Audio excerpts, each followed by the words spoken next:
Hey everybody, welcome back to another review with me. I am your host Maxine and we are reviewing Married at First Sight, season 20, episode 5 and 6. I'm going to add episode 6 together. Though the pictures that you're seeing are only from episode 5, we're going to talk about episode 6 as well and just combine them, okay? Episode 5 is titled Swim Socks and Love on the Rocks. Now, this is an interesting title because we have an interesting character trait revealed by Adam yet again. We learned that maybe he's not a foot guy, maybe he's uncomfortable with his feet. I remember growing up, there was this female classmate of mine who would feel super shy and self-conscious about her own feet, to the point where she would even comment on other people's feet and be like, oh, your feet showing. You're like just very awkward and weird about that. I don't know what's going on with that. I think that's a part of like some type of mental personality disorder. I feel like I've heard that from somewhere. Correct me if I'm wrong, or let me know what you think about that. And I had a roommate in college. Throughout my years in college, my 4 years in college, well, she was my roommate 3 years out of the four, but we were close the whole 4 years. Like we got close the second semester of my freshman year. Nonetheless, she never showed her feet. I never saw her. I don't know if she has feet. Okay, and shout out to her, but she never showed her feet.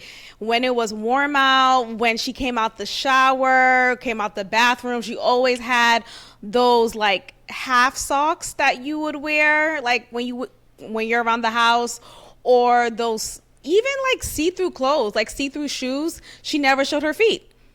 So there are some people out here who are super feet cautious, super feet insecure. It's very weird. So I guess Adam is one of those people.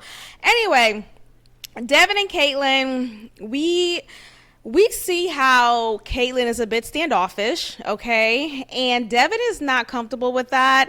He is very insecure about that. I think he takes it as a personal slight, while Caitlin, as we're unpacking these last two episodes, or these two episodes, we see that maybe that's not intentional from Caitlin. She says that she likes to have her own space. She likes to have her own space. She likes to just, she's fiercely independent. And look, I could understand how that may be off-putting. I could understand how that may be, you may take that personally, right?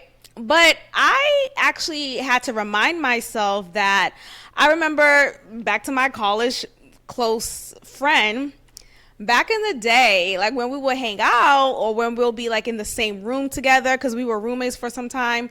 Like I said, there'll be times like we'll be talking, having a very spirited conversation, just super hee hee hee, and then I'll just go quiet.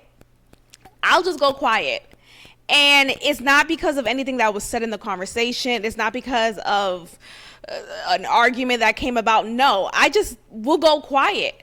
And she would always feel uncomfortable when I did that. She would call me out on it. She's like, okay, there you go, being quiet again. And it's like, what? And I didn't understand why she was upset. And I honestly still don't get it. No, but like, I get it now, because in her mind, she's perceiving it as a slight to her, and she's feeling insecure and she's taking it personal, and it has nothing to do with you. Me, I didn't have the language then, or I didn't have the language then, but now I understand that I have a social battery that when I'm done talking, I just like shut down, and I don't shut down in a rude way. I just stop talking. Nonetheless, people could perceive your action in a way that's personal and upsetting to them, and they take it as intentional when that was not your intent at all. And even if you try to explain your intent versus impact, sometimes it doesn't land. Nonetheless, I think that's what's happening here. Now, I feel like with Caitlin, though, I think she she has a hard time accepting that this could really be an actual genuine relationship. Remember in the first episode, she says she's been in every type of toxic relationship ever. And I think she has been programmed to be used to that and to be turned off from men or disconnected or know how to not be as attached because she had to learn that from her toxic past relationships. But with Devin, he's clearly not toxic. He's actually a genuine guy. He wants to be all up on you. He wants to feel the physical intimacy and the connection, and she doesn't make it easy. She doesn't. And I think that's something that she has to actively unlearn, even though her intent is to not be offensive or hurtful in any way. The impact is totally opposite. We get to Sean and Nikki. Sean and Nikki, they have a conversation at the dinner table. And mind you, they're still at their honeymoon, right? Everyone's still at the honeymoon. Nikki tells us that her first boyfriend was at the age of 17, and that relationship actually lasted for 10 whole years. And she said actually it was basically a common law marriage. So this marriage here at Married at First Sight is her second marriage. They kind of had a kiki about that. So she talked about the marriage. No, she talked about that relationship and said how it was by year 5, she realized that she outgrew him. And he didn't have the drive, the motivation, the ambition that she wanted or to match her energy, because at that time she was progressing, and obviously she's in a place right now in her career, in her social status, in which she is really up there, right? And at the time in her relationship, her man was not showing the same level of ambition or desire. So and he would even say that he wanted a simple woman, verbatim. He said simple woman. So I could see how that's tiring. I could see how that is upsetting. Like, why wouldn't you want to support and praise me as I'm ascending? And why aren't you ascending as well? You want someone to match your fly and match your energy. And it's unfortunate that just 5 years into that relationship, she noticed that she outgrew him. But obviously they lasted for 5 extra years, and I'm sure that was a hurtful situation. Nonetheless, I think when you are in a relationship at such a young age, it could really go 2 ways. I know this is really often, well, let's just be specific here. Yeah, it could really go 2 ways. When you start off in a relationship, in a romantic relationship at a young age, you may either grow with that person and you guys are steadily matching each other's energy and you guys are growing and learning and evolving together, or it is one person is ascending while the other person is stagnant. And if you're stagnant, you might as well die. You might as well die. And he said he also doesn't want to, he said he didn't want to be with someone who made him feel small. Oh, no, sorry. No, I said it differently. But I guess he felt the same way because he said he wanted a simple woman. But she realized that she didn't want to be with someone who made her feel small. She wants she don't want to be with someone who would dim her light or downplay her successes. And I think this is very interesting that she said that, because now she is matched with someone who matches her fly. Like, they are very similar energy. Her and Sean, they are of the same coin, I feel like, because they are ambitious. They worked hard to be where they are in their careers. And I think financially they reflect that level of success. Now, I don't know exactly how much Sean makes, because we know clearly how much Nikki makes because she said it, but Sean didn't voice that. And I think that's interesting. You notice that? I think we see more women talk loudly about the actual numbers of their salary, while men, they keep it hush hush. And I think that's because men have been, just in this patriarchal society, men are typically making more than women, and so it's just not a big deal that I'm making six figures, right? Like, I'm just making six, like, we don't have, and I think they're also raised to not talk about it in a way that's obvious, because if you do that as a man, especially a black man, you're now a target, right? I'm gonna be pinned up to a corner, gun to my head, give me your checking account number, your routing number. So I think that's a strategy too. Maybe it's embedded in black men, but I do notice that. Y'all notice that's a case study, because women, especially black women, they're quick to tell you how much exactly they're getting paid. It's like, goddamn, keep that to yourself. Keep it to yourself. But anyway, he's a college VP of one of the campuses at his college, right? Or you know what I mean? So I would assume he's making bank, even though he said he's dated women who makes more than him, but nonetheless, I think he makes good enough money. So Sean actually shared that he's been with women who just weren't there for him, who didn't care for him when he was going through a hard time, who didn't show any type of support, and they would just be absent. So it's just very sad. Like, it's sad that they're bonding on this disappointing level. You know what I mean? Like, I don't want to say trauma bonding, because I feel like we use that too loosely, but there is some level of, oh, I've been hurt too, so we're bonding over this shared sentiment and experience. But nonetheless, they're connecting on that note. So Michelle and Cameron, we learned that Michelle likes caviar, and I decided to write that down because I think this is evident of the type of lifestyle Michelle either already has or desire to maintain. But Cameron, he's never had caviar. He also talks about how he doesn't live in Seattle. He lives in Portland, actually. And he does so because of his job. Him being a coach at a community college requires him to stay in the location of the school. And with Michelle, she desires to stay in Seattle because if and when they decide to have children, she would like to be near her parents so that they can have that added support. Now, Cameron is actively... Look, and I can respect Cameron for being honest, but he is telling you time and time again how he runs from commitment. He's typically a runner, a track star, and every time she talks about having children, fertility, the window for that, he has flashes of running away from this, which explains why he is at the age that he is, and he finally decides to have a committed relationship. So we get to Michelle. Actually, let's jump into this part. So they have a pool party. Everyone is here together. Adam is wearing swim socks, as you can see on the screen. And I just feel like, again, he may have a foot thing. Maybe he has this like perfect image of himself, but his feet isn't perfect and he doesn't want to be clowned over it.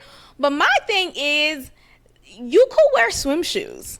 Like, that's such a thing, you know? So now I want to go back and see, does he not wear sandals? Does he wear socks with his sandals? Do we really not see his feet at any point?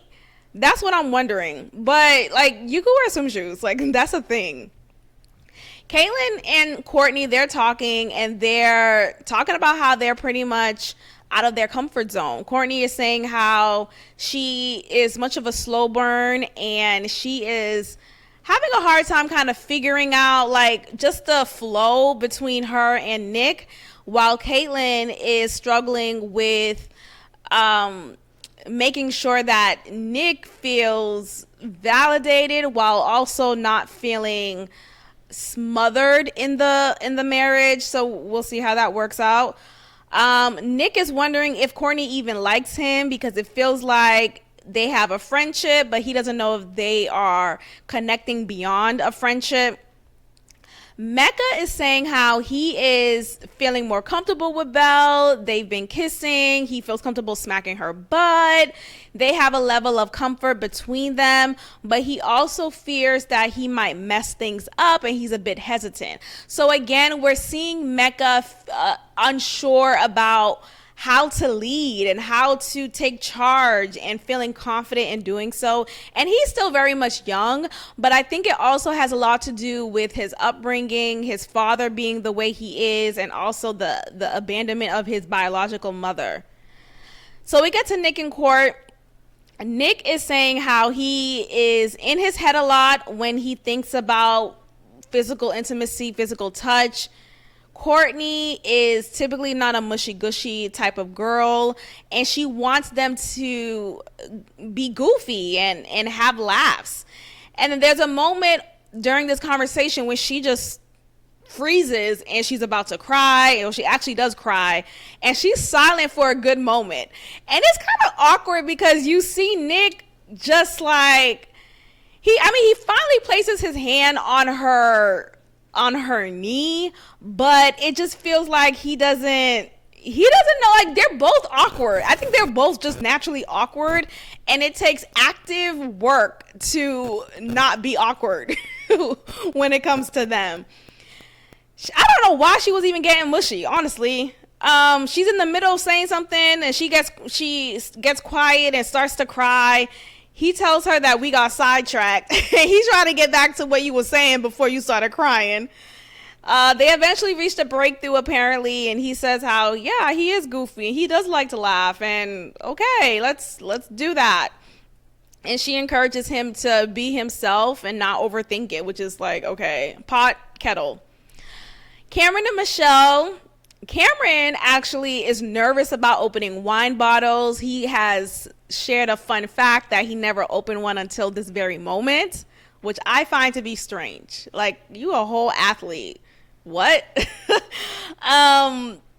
He said he feels very uncomfortable when it comes to commitment and wants to run for the hills. She ends up asking him, okay, so why did you even sign up for this? Like, what she says it in a way that's like, she's smiling.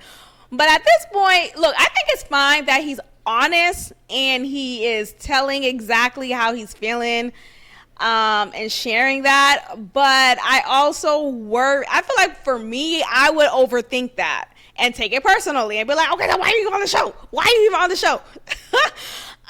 But he actually responds pretty well, I feel like. He says how he knows that this is something that he will feel enhance his life, and he really likes her, and he appreciates this relationship that they have, and he feels optimistic. Michelle makes him feel optimistic. We get to Nikki and Sean. Nikki says how she recognizes that Sean is a spiritual leader in this relationship, and she really appreciates that.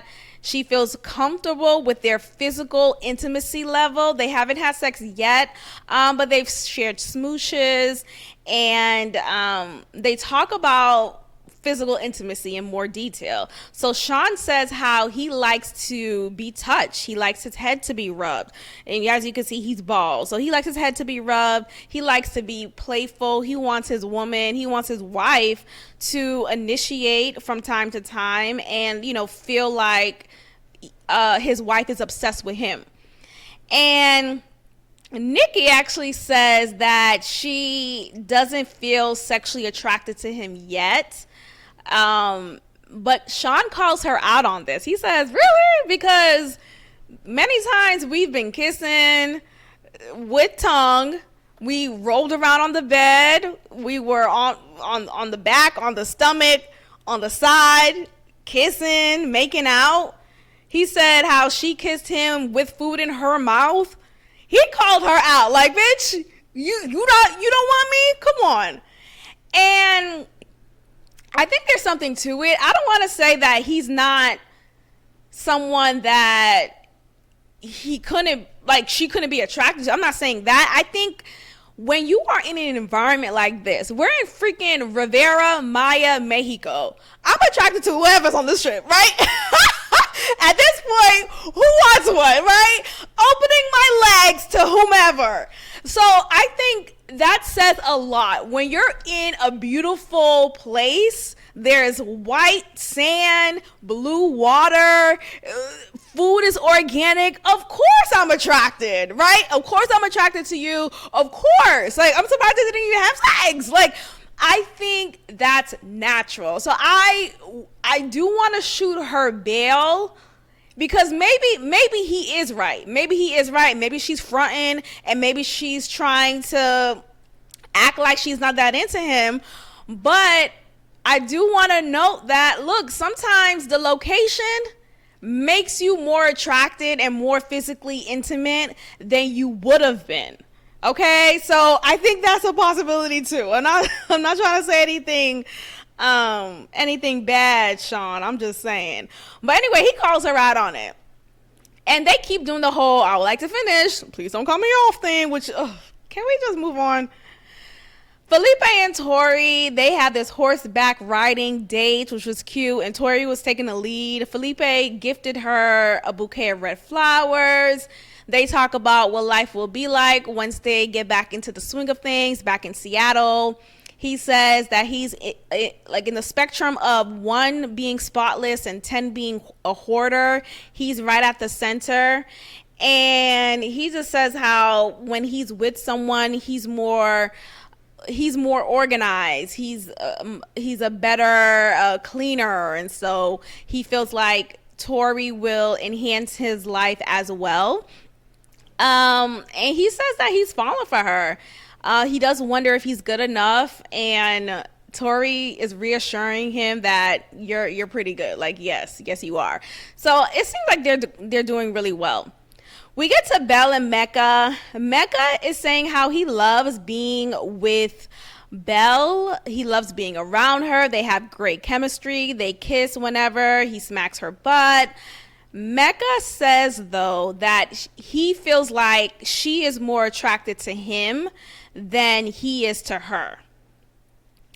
And he gave the percentage of 80% is her and 60% is him. Now, they're having a light conversation. The mood doesn't go Ari, but in the confessional, you hear Belle saying how that's a problem. Like, there's something wrong with that. She doesn't want to come across thirsty, and she would love if her husband obviously likes her just as much as she likes him. But here's the thing. I wish they would have gotten deeper into that conversation. Like, okay, what about me or you that is not allowing yourself to be more attracted? And he even had the nerve to say how he thinks she feels even more he wants to add on to the percent. Initially he started off with 150%, and so finally he said 80-60. So it's like, first of all, can we get the 100% number correct? Because it has to be out of 100, right? So do you mean 80-20? Do you mean 60-40? I'm not a math teacher, but I know a little bit of math. I know more math, okay? Anyway, we had this water park trip between Caitlyn and Devin and Adam and Marissa. Devin is comparing his marriage to Adam and Marissa, because we see Adam and Marissa, they're very physically affectionate, they're touchy, and he desires that within his own marriage with Caitlyn.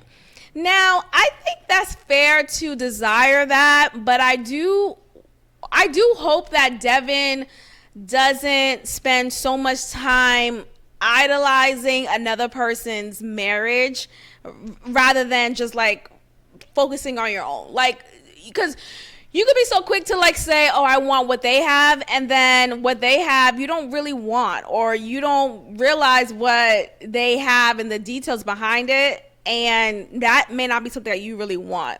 You just want Caitlyn to be a physically attractive, or I mean she is attracted to him, but you want her to show that, okay? And I think with Caitlyn, she needs to just outgrow this like, I don't need a man type of energy. That's really what it's given. I don't need a man. Adam and Marissa, they have this delicious steak meal. It makes me want to have some steak. They talk about how they see how, well, Adam said verbatim how he will quote unquote send home Caitlyn and Devin, basically saying that he doesn't really see them lasting. And I mean, they may know obviously more than us as the viewers, but that says a lot. He says they're cooked. But Adam and Marissa, they seem to be going really well. They said that not only do they have a spark, but they actually have a fire between them. So that's cute. Court and Nick, they have a brief conversation, or they just have like light talk. And Nick apparently gives RBF, which is resting bitch face. And Court is just so frazzled. She's like, why you look at me like that? Why you look at me like that? Just like, I feel like both of them, they overthink, they overdo or underdo, but nonetheless, I feel like Court is a bit exhausting, and I think she needs to take some meds if she's not already. Court interrupts people or interrupts him often, and I feel like she does it naturally. She may not even be aware that she's doing it. And I think with Nick, because I noticed this happened more than once. This happened twice from what I can remember. He's saying something and she's asking like clarifying questions as he's speaking, and instead of just like listening and probably getting your questions answered naturally without saying it out loud, she asks the question while he's speaking. And he doesn't stop whatever he's saying. He just continues speaking, and he doesn't go back to her question that she asked. So it's out there in the ether, and he doesn't even recognize that she interrupted him with a question. Nor does she say, oh, but could you answer my question? Like, she doesn't like follow up or refer back to what she just said. So I think there's something there. I think he probably ignores her when she does that, which it may be an issue later on. Caitlyn and Devin. So Caitlyn is just wondering, like, she doesn't know what level, like, she doesn't know if she's able to give Devin what he wants from her. And she's worried about that. And she's like, she hates this feeling. She hates relationships like this. And I'm just like, what are you talking about? This is not a toxic relationship. So that's the end of episode 5. They pack up to go home to Seattle. Let's go ahead and jump into episode 6. So episode 6 is titled New Home Keys and Jet Skis. These titles are kind of getting corny. The last two and this one, not a fan. But anyway, moving day. Everyone is moving into their respective apartments as a married couple. And it looks like they're in a penthouse suite, okay? But I'll get to that moment later. But anyway, everyone's moving in.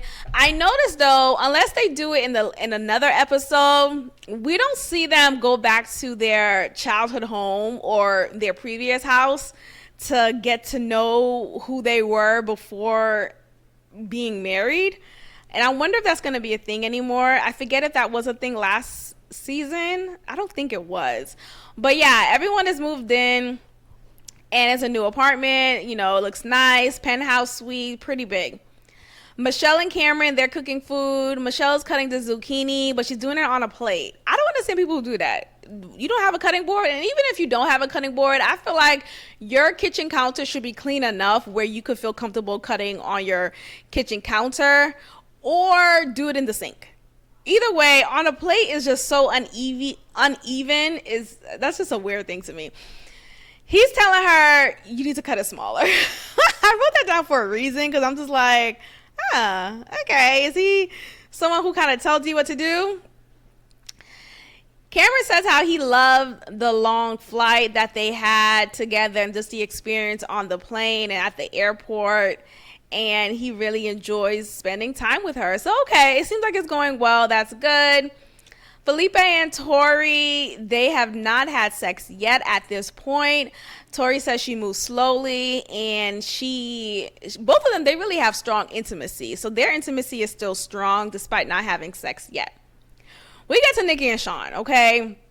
So they talk about how they had an argument actually at the airport prior to them arriving to Seattle, and then now they're talking about it on camera. And I wish the cameras would have caught the argument.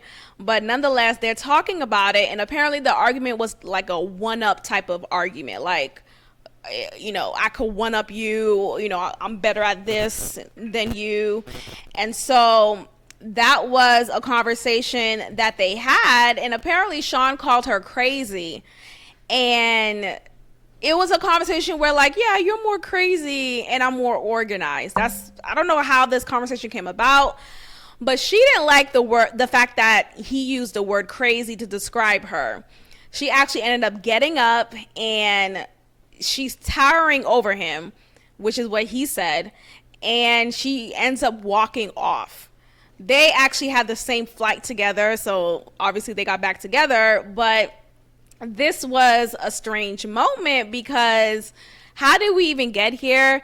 I think, again, with both of them, they play nice on camera, but it seems like a lot of strife is happening off camera, and they're talking about it maturely enough on camera.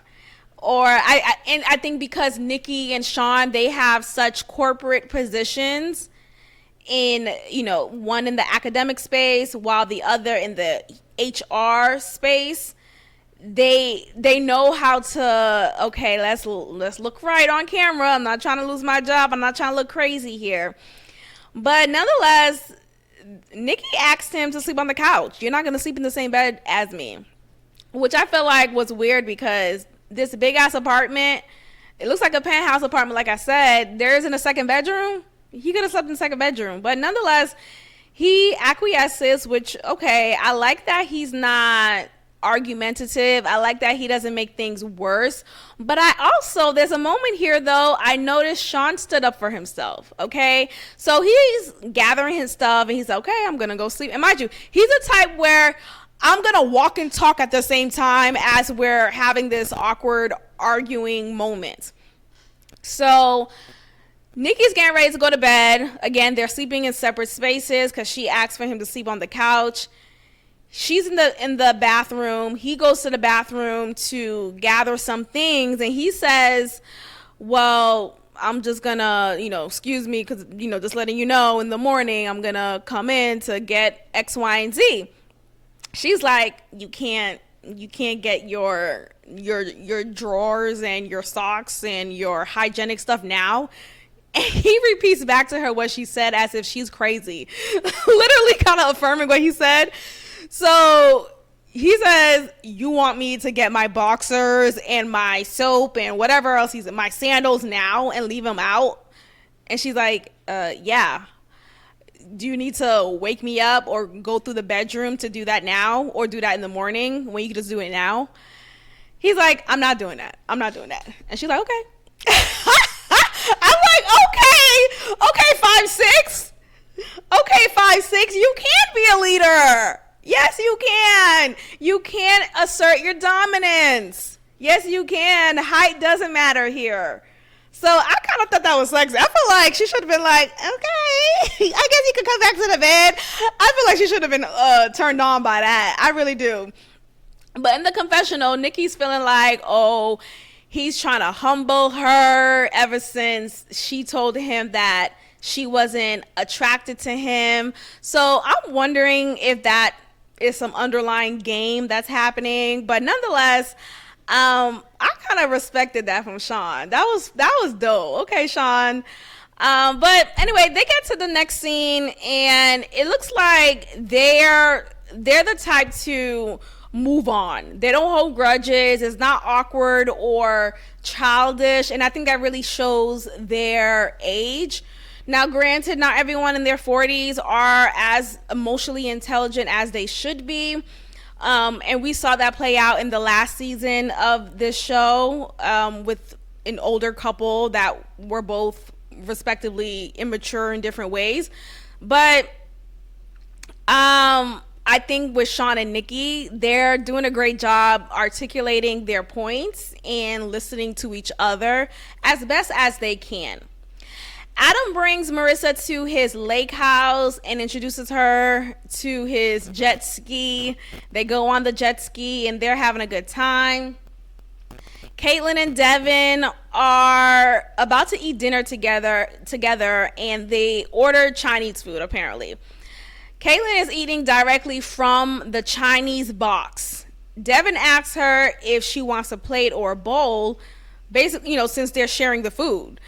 And she's like, no, okay, I'm good, no, I'm fine. And he just thought that was selfish. He didn't say selfish, but you could see it that he is perturbed that she decided to not do that. Anyway, Caitlyn is again not aware of how she's coming off, or either doesn't care. Devin, he chalks it up. He then apologizes for being needy, which I feel like I don't want it to become a thing where he always has to apologize for requesting basic human needs, right? Like, it's okay if you desire your partner to want you. It's okay to desire that.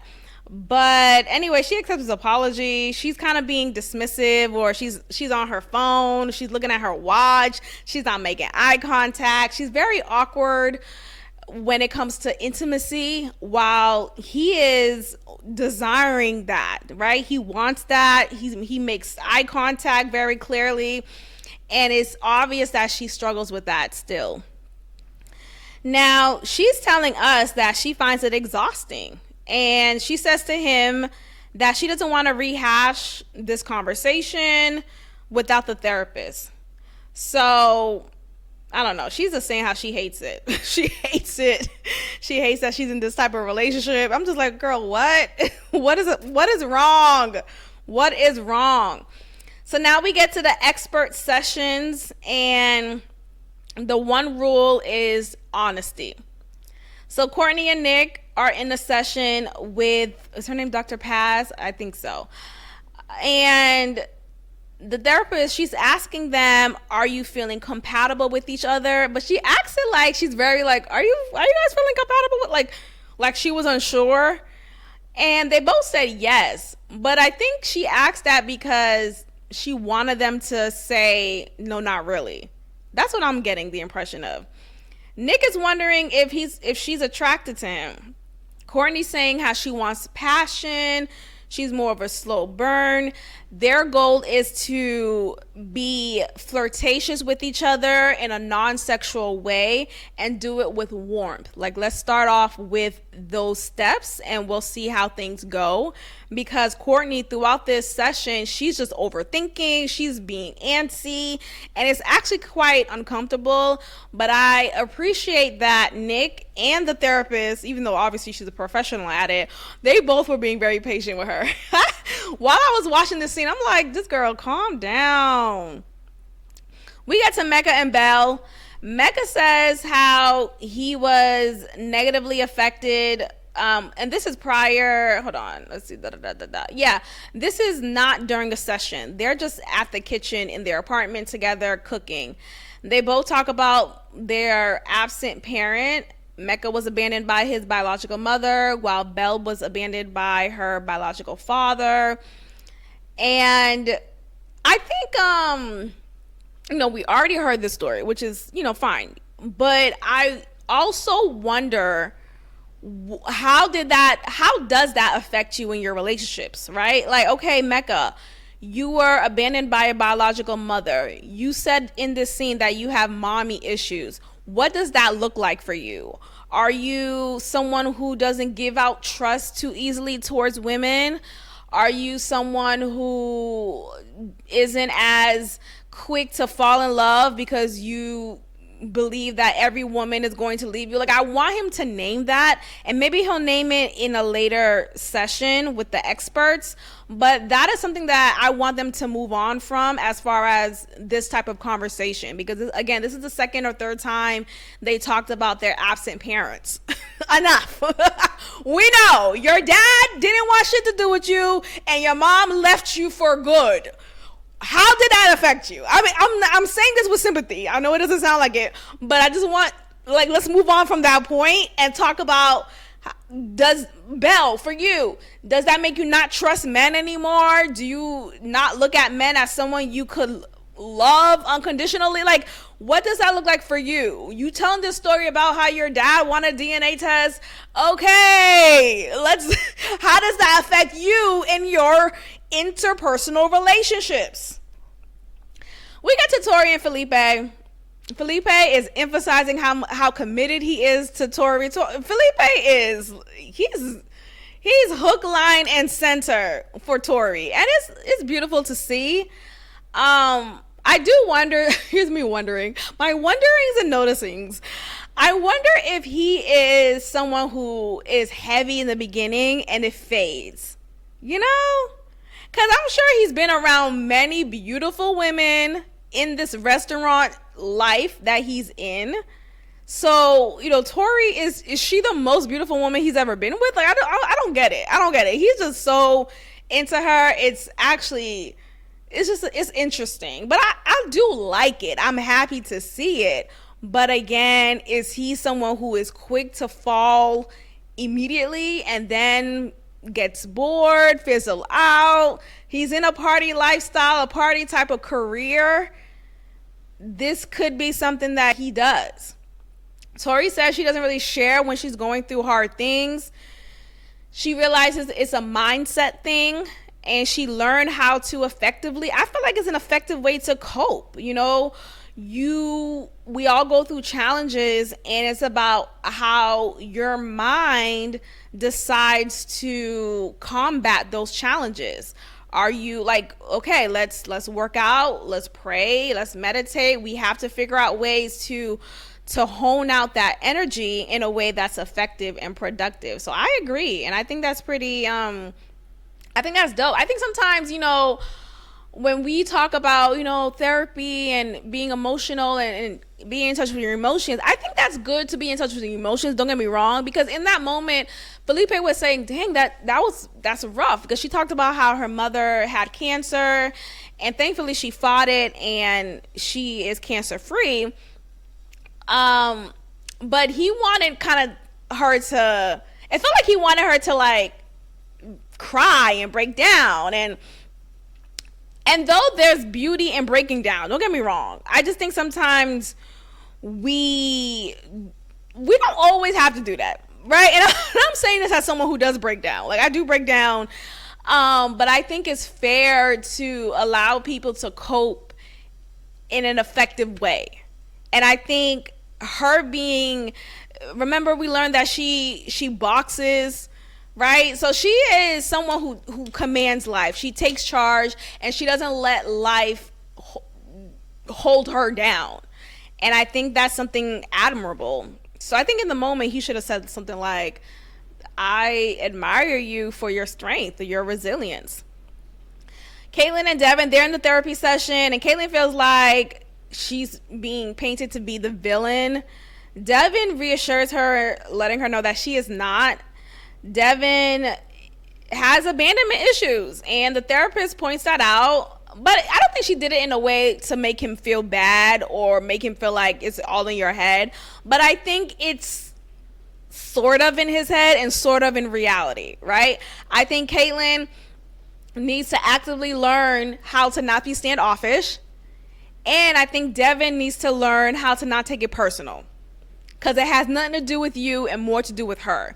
And maybe we get to a point by the end of this experiment, we realize you're just not someone who I want to be with, because I want someone who is all up on me. Maybe he needs that, and maybe that can't be Caitlin, because it would have to be a complete course shift. It really does. Or Devin will have to change his own thinking and way of being in a relationship. So I think either way, both of them will have to change. It takes two to tango for this to work. They both compliment each other. Devin actually, in his compliment to her, after she compliments him, he says, you're ambitious, you're a boss bitch. And I was like, I do not want my husband nonetheless, calling me a boss bitch. A bitch, period. What? I don't look, I know we're in a day and age where men could wear nail polish and be straight. I don't want it. It's not for me. Nikki and Sean, they get ready for bed. They're both in the shop. Well, they're both in the bathroom. They're doing their nighttime routine. You see Sean doing his own version of a male bird bath, which was hilarious, while Nikki is washing her face, doing all this and that. And Sean, he's pretty quick with it, and I thought he was effective. But they get in bed together, and Nikki kind of calls him out in a gentle way. She says how hygiene is important to her. It's really important. And she just thought that he doesn't really spend enough time doing his nighttime ritual. While Sean is saying, I don't think we need all this product that the media says that we do. I think that's propaganda. And I agree. I really do. I think it is a lot of propaganda when it comes to this product push, especially with influencers. That is their job. Their job is to influence you to purchase said product. Now, you have a lot of these influencers pushing you for the latest exfoliant, the latest cream, the latest moisturizer, and it becomes excessive to the point where my skin doesn't need an overload of chemical products for it to be at its most moisturized state. Nothing but Vaseline works. Hello? Give me that petroleum. It works. Let's go back to square one. I just need grease and Vaseline and maybe some shea butter if I'm feeling fancy. Okay? But everything else, I need the loofah, the poofa, the mint cream, the mint exfoliant. It's just enough. Get me a hard rag. That's your exfoliant. A loofah is fine, don't get me wrong, but I'm just saying we do get caught up in the consumption of it all that we realize we have more than what we need. And it's just, I don't like clutter. So I was here for it when it came to what Sean said.